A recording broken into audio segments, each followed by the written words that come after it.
सर्व भाविक जनांना श्री स्वामी समर्थ.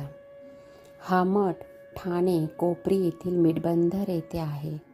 ठाणे स्टेशनवरून थेट मंदिरापर्यंत पोचता येतं. दर महिन्यातील पहिला व शेवटचा गुरुवार महाप्रसाद असतो. भाविक मोठ्या संख्येने उपस्थित असतात ह्या प्रसादासाठी. तसेच आपणाला अन्नदान करायचे असल्यास यथाशक्ती आपण पैसे, धान्य या रूपाने अन्नदान करू शकतो.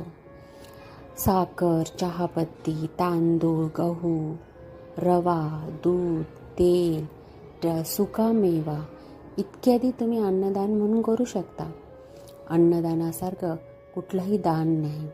अनेक भाविक या महाप्रसादाचा लाभ घेण्यासाठी येत असतात आणि मला सुद्धा या महाप्रसादाचा लाभ मिळाला. मठामध्ये एक औदुंबराचं झाड